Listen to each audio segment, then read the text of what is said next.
correct. That number has been repeatedly promised, and that sets a very firm expectation for the public. And crucially, we need to talk about the recipients, Yeah. because this is the information that answers, I'd say, 90% of our listeners' questions. The initial post about this potential payment stated it would be paid to everyone, not including high-income people, which, as you pointed out, was vague and it caused a lot of confusion. Yes, that initial vagueness was concerning, particularly for fixed-income individuals who, let's be honest, often feel overlooked in these broad pronouncements. Of course. However, the sources highlight a critical and immediate follow-up post and some subsequent clarifications.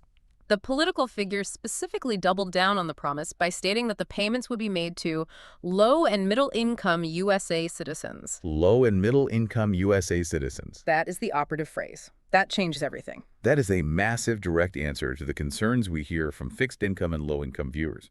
If you are receiving a fixed-income benefit administered by Social Security, whether that's Social Security Retirement, SSDI, or SSI, you are, by definition, considered low-income or fixed income, and are therefore explicitly included in the group targeted by this new specific messaging. This isn't just implied. The phrasing targets you directly. This specific shift in language is incredibly important. It takes that abstract promise of everyone and makes it concrete for this audience, many of whom are seniors and veterans. It confirms that the proposal is explicitly designed to address the acute financial constraints facing people on these fixed benefits. It answers that fundamental question, does this apply to me? And based on the source material. The answer is a resounding yes, provided your income falls under the cutoff line that we're about to discuss. Okay, so that's a big piece of the puzzle. Let's move to the proposed mechanism for funding this. I mean, this is a sizable distribution. Where is $2,000 per person supposed to come from, especially given the scale of the U.S. population? The proposed mechanism is, well, it's arguably the most unique aspect of this entire plan. The payments are proposed to be funded by massive tariff income. Tariff income. Yeah.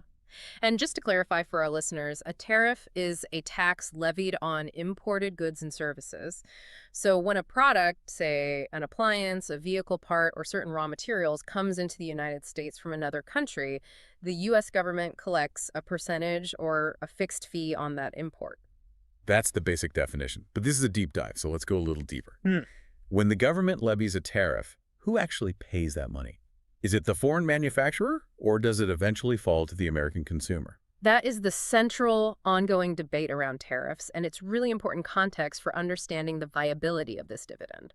While the tariff is technically collected by U.S. Customs from the American importer, the company bringing the goods and economists generally agree that a significant portion, often the majority, of that cost is eventually passed down to the consumer. In the form of higher prices. In the form of higher prices, exactly. So in effect, while the government collects the revenue, the consumer is often the one indirectly funding that tariff income through, well, inflation. And that dynamic is particularly relevant to our audience, who are already struggling with inflation. The idea here, though, seems to be that instead of letting that revenue just flow into the general fund, it's being repurposed directly back to the people who arguably need inflation relief the most. Exactly. The sources provide some current financial context around these tariffs that we really need to examine closely. These numbers lay the entire foundation for the viability question, and we're not talking about small figures here. All right, let's look at the numbers cited, which are being used to justify the plan. We see that the U.S. has brought in about $195 billion in tariff revenues so far this year. Right. And if we look at the current collection rates, they're averaging about $1 billion a day. $1 billion a day. Which totals roughly $30 billion a month. This is a powerful, highly liquid revenue stream that the proposal's proponents are, very keen to exploit.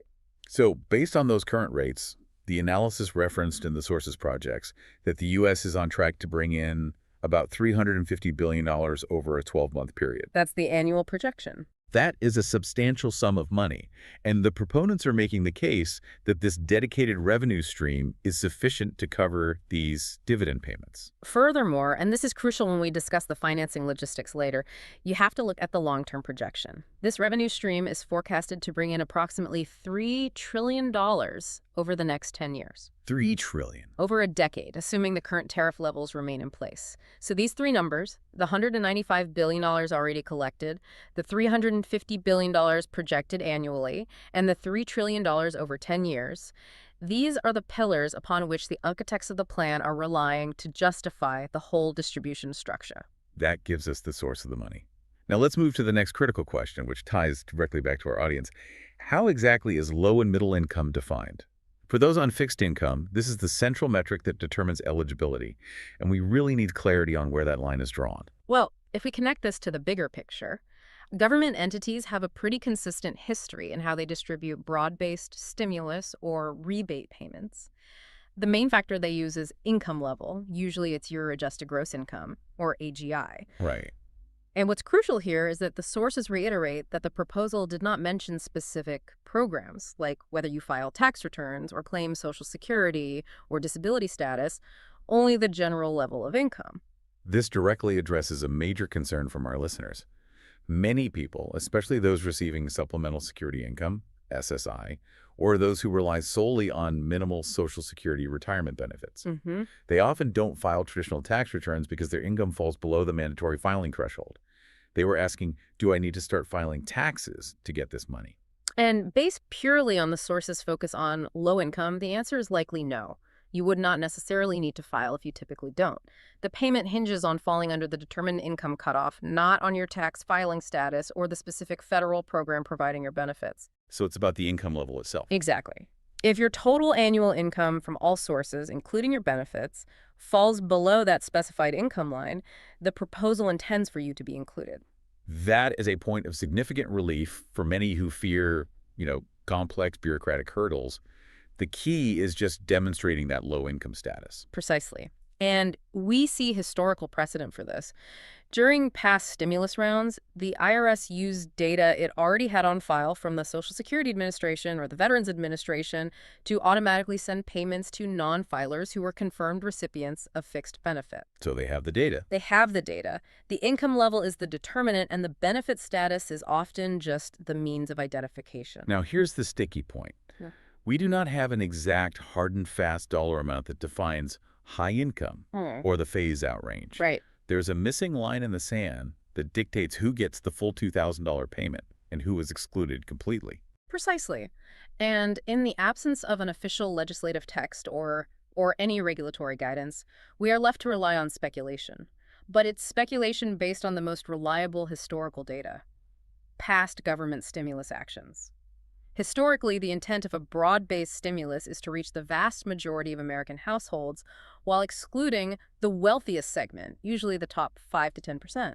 The sources provide specific speculative figures derived from that historical precedent, and these are vital for planning purposes. A very strong guess for the high-income threshold where the phase-out would begin is around $75,000 a year for an individual. There are $150,000 a year for a married couple filing jointly. Okay, so 75 and 150. And this speculation is highly grounded. Why? Because these are the exact thresholds used for the first and second rounds of general stimulus payments. They provide a reliable, established benchmark that the government has used before to define the difference between middle-class and high-income earners for the purposes of federal relief. And there's a political logic behind this number, too. The sources cite that the average household income last year was approximately $83,000. So it was highly unlikely that the cutoff would be set below the national average income, as that would exclude too many middle-income families. It would negate that middle-income USA citizens promise. Exactly. If the cutoff were, say, $50,000, it would be purely a low-income benefit, which contradicts the explicit low and middle income guarantee. Setting the ceiling around $75,000 for individuals and $150,000 for couples ensures that the proposal covers nearly all working families and virtually every single person relying on fixed federal benefits. So the implication is incredibly clear for our listeners. Anyone whose adjusted gross income, their AGI, falls below this highly probable threshold, $75,000 individual, $150,000 for a married couple, would be eligible for the full $2,000 payment. Yeah. This is genuinely excellent news for anyone whose income is derived largely or entirely from fixed benefits, which almost always fall far, far below these ceilings. For most Social Security, SSI, and VA beneficiaries, the primary concern shifts from if they qualify to how the money will be handled, which we will definitely address later. Okay, now we must transition to the hard truth of the financial viability. This is where the enthusiasm of the proposal meets the unyielding math of federal budgeting. We have to look at the rough calculation presented in the sources. Can the tariff revenue actually cover the immense cost? Let's break down the math problem methodically. The sources use the participation rate from the $1,400 stimulus check back in 2021, Right. which reached about 85% of the U.S. population, including dependents. This figure represents an estimate of approximately 284 million people who would be eligible. And that includes children and non-filing fixed-income adults. Yes. So if we take that conservative estimate of 284 million people and we multiply it by the proposed $2,000 dividend, the total cost required to fund the proposal is estimated at $568 billion. Wow. It is a staggering figure, more than $500 billion. It's an astronomical sum that's required for immediate disbursement. Wait, hold on a second. That number is, it's just staggering. $568 billion. If we look back at the revenue projections we just discussed, we're only expecting to bring in about $350 billion in tariff revenues over the next 12 months. The comparison is indeed stark, and it highlights the central challenge of this proposal. The $568 billion needed far exceeds the projected annual revenue of $350 billion. It's not even close. Not even close. Logically and mathematically, the payments cannot be funded upfront solely with current or even projected yearly tariff revenues. They are short by over $218 billion in the first year alone.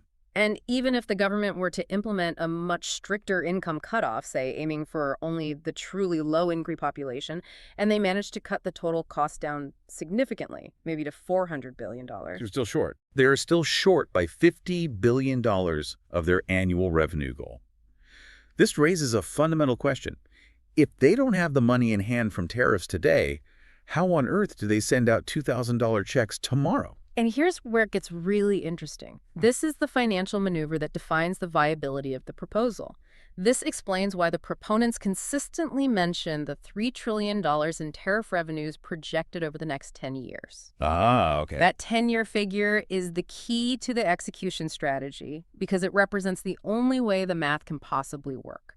So this $3 trillion is essentially the collateral. It's the collateral. If they want to send the $2,000 payment out now, which is necessary for it to function as a relief measure, the government would have to essentially borrow the money today or front the money. Right. And then rely on the anticipated future tariff revenues over the next several years to pay back that incurred debt. Okay, can you break that down? It's like a loan? Think of it like a home equity loan, but for the federal government. You have a valuable asset, your future tariff revenue stream, projected to be $3 trillion over the next decade. The government essentially takes out a massive loan, perhaps $500 billion, using that guaranteed future revenue as collateral. They receive the cash today, send it out as dividends, and then every dollar of tariff revenue collected for the next 2 or 3 years goes towards servicing and paying off that initial $500 billion debt. That makes the abstract concept of debt fronting much clearer. So the government would issue bonds, borrow the necessary hundreds of billions, send the money out to low and middle income Americans immediately, and then use the subsequent years of tariff revenue, a revenue stream they feel highly confident about, to slowly erase that incurred debt over time. The critical consequence of this action, which must be clearly stated, is that it would technically add the total cost, whether it's $400 billion or that high-end $568 billion, to the national debt in the immediate short term. Even though it has a dedicated, scheduled repayment source in the tariffs, the instantaneous borrowing increases the debt figure. As the source describes using the analogy of a rapidly spinning gas pump, the national debt is already increasing exponentially daily. This method would simply accelerate that short-term multi-hundred-billion-dollar increase. So the viability hinges not on current cash flow, but on the ability and willingness to leverage future revenue streams. Yes. Which itself requires confidence that those massive tariff levels will remain in place for the next decade. Yeah. That's a significant assumption given the constantly shifting global trade landscape. It is a massive assumption, and it shows the political urgency of the proposal. The proponents have to frame it as a financially responsible plan. The money is already coming in, while strategically masking the immediate need for hundreds of billions in borrowing to fulfill the promise instantly. Okay, we've established the mechanics and the cost hurdles. Now let's look at the political momentum behind this idea. This proposal is not appearing in a vacuum. The sources highlight that this is the fourth time this particular political figure has publicly endorsed a similar idea of distributing money directly to citizens in less than a year. A fourth time. This suggests increasing commitment, regardless of the financial complexities. It absolutely signifies a consistent direction of intent that has been evolving since the beginning of the year. Let's detail the specific proposals mentioned in the source to see the deliberate evolution of the idea, moving from an abstract concept toward this very concrete $2,000 figure. All right, so back in February, the initial idea floated was perhaps the most abstract, the much larger $5,000 Doge dividend. Yeah, that one was. It was certainly headline-grabbing, but it felt speculative and tied to less conventional financing methods. Oh, sure. Then the approach got more traditional. In August, the idea resurfaced in a more formal legislative context. With the introduction of a $600 rebate check. Right, which was formally introduced under the American Worker Rebate Act of 2025. This signaled a tangible move toward Congress and traditional funding methods. The number was smaller, but the mechanism was real. Then by early October, specifically around October 2nd, the political rhetoric narrowed, moving away from that $600 figure. We saw an interview indicating a distribution target between $1,000 and $2,000. The range was closing in, almost predicting the final number. And finally, in November, we have the current and most specific proposal. The $2,000 dividend aimed explicitly at low and middle-income citizens, fully backed by the Tariff Revenue Plan. That evolution from $5,000 down to $600 and back up to $2,000 shows a methodical testing of political ideas and a calculated movement toward a concrete, high-impact number that they feel they can defend financially, even if it requires debt fronting. So what does this accumulation of promises mean politically? The messaging is undeniably exciting, and it provides hope to our listeners, many of whom are struggling. But there's a profound implication of repeating this promise 4 times in under a year. This is what the sources refer to as the painting themselves into a corner analogy, and it's a powerful political analysis. If this proposal, or consistent variations of it, is repeatedly floated, endorsed, and hyped, but ultimately is not followed through on, it risks losing significant credibility with the public. Especially with the low-income citizens who rely so heavily on these financial updates for planning and just for hope. Exactly. It essentially becomes the political version of the kid who cried wolf. If the government repeatedly hints at a significant financial windfall for fixed-income individuals, but consistently fails to deliver, the excitement turns rapidly into cynicism and public trust is severely eroded. The analysis suggests the only viable way to escape this tight corner, as the source calls it, is to actually fulfill the promise. And the fact that this specific $2,000 promise has been reiterated and doubled down upon, especially with the tangible tariff funding mechanism and the explicit low-income target, suggests there's growing internal political pressure to deliver on a tangible financial benefit before the public completely tunes out the updates. I think that's a fair assessment. This brings us to perhaps the most important part of this deep dive for our listeners, particularly those on means-tested programs like SSI or Medicaid.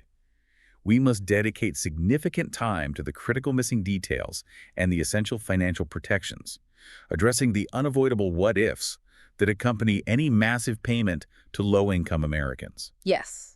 While the sources confirm who is targeted, low and middle income, they are utterly silent on the practical mechanics, and these are crucial to the day-to-day finances of our most vulnerable audience members. This silence is not just an oversight, it creates immense financial risk for fixed-income households. Let's break down what is currently unknown and absolutely essential for fixed-income recipients to plan for. First, timing. We have no specific dates and no anticipated payment schedules. Will payments be staggered based on benefit type, like Social Security retirement recipients first, then SSDI, then SSI? Or will they use birth date staggering like they did in past stimulus rounds? We don't know the anticipated time frame for disbursement. Is this 6 months away or 12? Clarity there is 0. Second, method. We do not know the guaranteed method of distribution. Will it rely purely on direct deposit information already on file with the SSA or VA? Will the government risk sending out hundreds of millions of paper checks again? And crucially for many low-income recipients, will the funds be deposited onto the Direct Express card that many Social Security recipients use? Right. While past payments used all these methods, the official plan has not confirmed this detail, which really affects payment reliability. Third, and this impacts everyone, regardless of income level, taxability. The proposal does not clarify if the $2,000 dividend would be considered taxable income or if it would be explicitly deemed tax-free, like some past pandemic relief payments were. For many low-income individuals, this may not push them into a taxable bracket, but it's a crucial detail for tax planning and for those middle-income recipients who may see their overall tax liability change. Fourth, and this requires the most in-depth discussion because it is a life and death issue for our most vulnerable listeners, benefit impact. The big one? The biggest one. The proposal says absolutely nothing about how this $2,000 lump sum payment would affect eligibility or monthly benefit calculations for means-tested programs. This includes supplemental security income, SSI, state Medicaid programs, and potentially SNAP food assistance. This is the critical friction point. If you are an SSI recipient, you know that benefits often come with a very strict resource limit, a cap on how much cash or assets you can have in the bank. And that limit is very low. For an individual, historically, this limit has been around $2,000. For a married couple, it's often around $3,000. So the potential danger is immediate and it's severe. Let's run a hypothetical example just to illustrate the risk. Yeah. Imagine a senior living alone who receives SSI and Medicaid. They have managed to save $1,800 in their checking account. Staying safely below that $2,000 limit, the $2,000 dividend check arrives, boosting their total accessible resources to $3,800. So in the absence of an explicit federal waiver or protection, that $3,800 instantly pushes them $1,800 over the resource limit. Right. The Social Security Administration's rules would then mandate that the individual is technically ineligible for SSI for the duration they remain above that limit. They would lose their cash assistance, and often worse, they would lose their essential Medicaid coverage until they spend that money down. It's a devastating consequence. A payment that's intended to provide financial relief could force an SSI recipient to choose between losing their health insurance or spending the entire $2,000 almost immediately. Which defeats the entire purpose of the dividend providing stable relief. It does. And past stimulus payments recognize this danger. What did Congress do then to protect recipients? In every previous stimulus or relief measure aimed at low-income individuals, Congress included explicit language in the legislative text. That language stated that the payment would be disregarded, meaning it would not be counted as income or resources for the purposes of SSI, Medicaid, and SNAP eligibility. For how long? For a period of at least 12 months and sometimes longer. This provided a crucial buffer, allowing recipients to hold on to the funds without jeopardizing their core benefits. So since the current proposal is silent on this specific mandatory protection, it creates immense uncertainty for the most vulnerable recipients. We cannot stress this enough.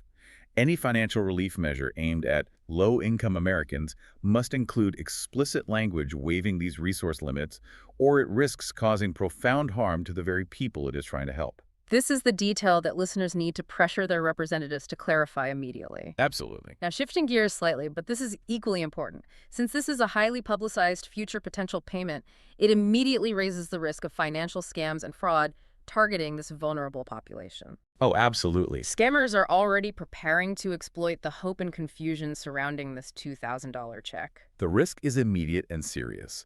We have to provide the critical warning based on standard government practices. Let's make this absolutely clear for everyone listening.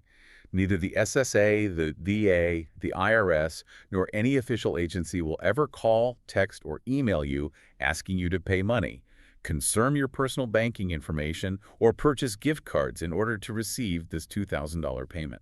Scammers rely on fear and urgency. They might claim your Direct Express card is blocked and needs a small fee to reactivate it. Right. They might text you a link that looks like a government website asking you to verify your income.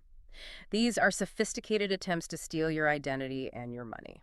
If the payment is eventually approved and disbursed, you should trust only official letters delivered by the U.S. mail or verified government websites ending in a .gov. If you receive suspicious contact about this $2,000 check, someone claiming you need to pay a fee or verify your account details, it is a scam. 100%. Report it immediately to the SSA Office of the Inspector General and hang up the phone. Protect your finances because the government will never ask you to pay them to receive a benefit. And on a positive, forward-looking note, if this proposal does move forward, managing your existing benefits through the official My Social Security portal is the most reliable and secure way to monitor for official communication. And to ensure your direct deposit information is current. Right, which mitigates the risk of payment delays. That portal is your verified, trusted source of information. Okay, let's bring this deep dive together by summarizing the most important facts we've extracted from the source material today. To summarize the core findings, the proposal is for at least $2,000 as a one-time distribution. It is explicitly aimed at low and middle-income USA citizens, which, by definition, includes the vast majority of those receiving fixed benefits like Social Security, SSI, and SSDI. And the funding mechanism is proposed to be that massive tariff revenue collected on imported goods. And the key metric for eligibility will almost certainly be your annual income, based on past precedent, making anyone whose income falls below that, likely $75,000 individual or $150,000 married couple threshold eligible. For most of our fixed income listeners, this means you qualify based on the current messaging. While the enthusiasm and the political commitment are high, the financial math suggests this $568 billion proposal would have to be financed by taking on new debt in the short term, essentially fronting the cash to the recipients immediately and then repaying that debt over the next decade using the projected $3 trillion in tariff revenues. And the most dangerous, unaddressed issue for our most vulnerable audience members is that critical missing language regarding SSI and Medicaid resource limit protections, without which the $2,000 could lead to temporary benefit loss. So this political figure also stated that all money left over after the $2,000 payments would be used to pay down the national debt. We have to return to the numbers one final time because this raises a really important question regarding the economic justification. We established that the total cost is approximately $568 billion, while the annual revenue is only $350 billion. Right.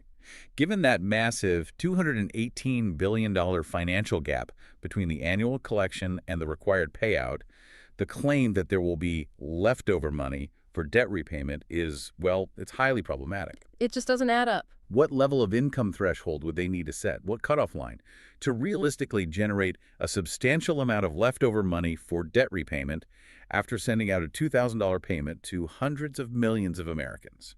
The current numbers suggest that after covering the $2,000 payments, even if the eligibility pool is slightly restricted, there would be little, if any, money left over from the annual tariff stream to meaningfully reduce the existing multi-trillion-dollar national debt. So they would actually be borrowing heavily. In fact, they would be borrowing heavily against future revenues just to cover the initial payment.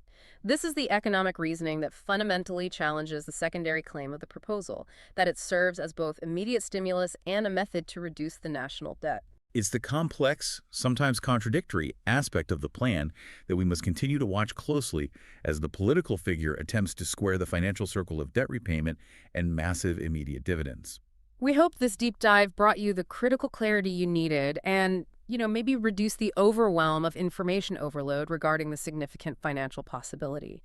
We focus today not just on the promise, but on the practical realities of eligibility, funding, and the immediate risks to your existing benefits. If this knowledge helped you understand the specifics of who qualifies, where the money comes from, and what critical details are still missing, please share this deep dive immediately with family or friends who rely on these financial updates. Like this deep dive and leave your questions in the comments so we know what to investigate next. Stay informed, stay vigilant against scams, and we will continue to monitor the legislative movement on this $2,000. You are about to hear about a major financial update that, for millions of Americans, could provide some really significant and immediate relief. And this isn't just a rumor. No, not at all. This isn't wishful thinking. We have confirmation of a concentrated high-level commitment coming directly from the White House. Right. A commitment to deliver a payment of at least $2,000 straight to you. In the form of a dividend or, a stimulus check. And we can verify the extraordinary level of seriousness here. We can. We are analyzing 5 distinct, really high-profile data points from the administration that, when you put them all together, they mean something big. What's that? It means the administration has, they've effectively cornered themselves. They have gone so far in their public commitment that backing out now would be extremely difficult. So we're going to unpack the critical details. We are. Who qualifies? Why the administration believes they can fund this whole thing using tariff revenue, which is a big question. A huge question. And what specific steps they have to take next to make this payment a reality for you. This deep dive is, it's absolutely critical information, especially if you rely on a fixed or a limited income. If you are a senior, a retiree, or if you're currently receiving benefits like Social Security, SSDI, or SSI. Which is our program for the lowest income seniors and disabled people. Exactly. For you, this potential $2,000 payment could be life-changing. It really could be the breathing room you need against this relentless inflation. Yeah. We're going to analyze the statements from three very high-profile officials, the economic advisor, the Treasury Secretary, and the press secretary, to give you a clear, concise picture of the political gravity and, of course, the financial specifics of this payment.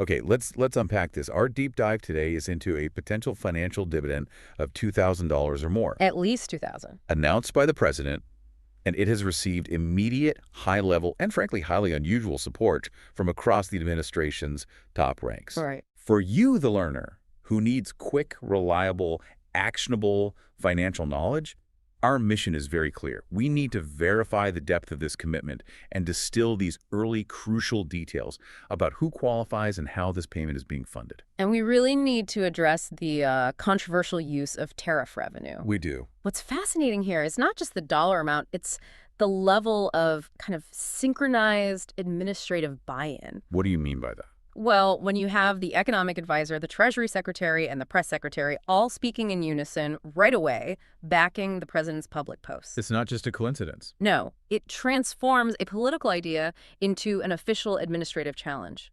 It means the gears of the White House machinery are turning right now, actively studying the logistics and the legal pathway to get this payment delivered. So this isn't just a political trial balloon. It's more than that. Much more. Mm-hmm. When cabinet-level officials attach their reputations to a specific, unlegislated financial figure like $2,000, it creates this powerful internal momentum. So we're going to synthesize the weight of this collective commitment. You know, the president's own repeated promise and these statements from the three top officials to understand the full scope of what the White House is now obligated, at least politically, to deliver. It's the speed and the concentration of these 5 affirmations, all in such a tight time frame. That's what signals genuine intent. The commitment is so deep that the political cost of failure is now astronomically high.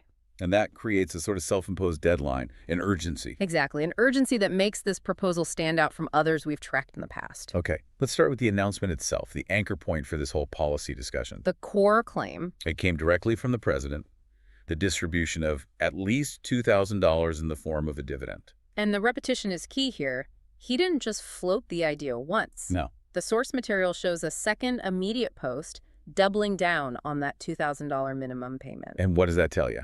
It confirms that the figure is fixed in the administration's intent. They haven't given themselves any wiggle room to propose, $500 or $1,000 later. They are publicly committed to that minimum amount. But that $2,000 figure it's substantial. Yeah. For so many of our listeners on fixed incomes, where the average Social Security benefit is hovering around, what, $1,700 a month? Right around there, yeah. So $2,000 is more than a month's income. It's not just a nice bonus. No, it's survival for some. It represents covering an unexpected car repair, or catching up on overdue utility bills, or just buying essential medications without having to choose. Right. But as you noted, the real story is the immediate and synchronized backup. This is where we see the administrative machinery really start to engage. That's right. We look first at Kevin Hassett, the economic advisor. His input is crucial because his job is to determine the financial feasibility. He's the architect of the policy's financial foundation, so to speak. So Hassett is the one responsible for getting the numbers straight. What did his initial review conclude, specifically about how this payment could be made without, increasing the national debt? Hassett's primary finding provided the unique and politically advantageous spin on this. He confirmed that based on his review of the tariff revenue. The money coming in from tariffs on imported goods. Exactly, the money currently flowing into the Treasury from that. He says there would be enough money to pay for the $2,000 checks without needing to go into the rest of the budget. Okay, that claim about tariff funding is absolutely critical. What happens politically if the numbers that Hassett provided, if they turn out to be wrong? It introduces immense political risk. I mean, Hassett is lending his professional credibility to this idea that this is debt-free relief. Which is a huge selling point. A massive selling point. This claim immediately differentiates the proposal from past stimulus packages, which, relied heavily on deficit spending. Right. By tying the funding to existing tariff revenue, it becomes so much more politically palatable to lawmakers who might otherwise resist these kinds of direct payments. It changes the narrative from spending to redistribution. And Hassett also clarified the procedural path forward, right? Yeah. He confirmed that this payment will require legislation. Yes. That single sentence cuts off any speculation that this could be some kind of quick executive order. It has to go through Congress. It has to go through Congress. And his concluding point was just as important. He confirmed the matter is being actively studied and is in discussion. And what does that phrasing tell you?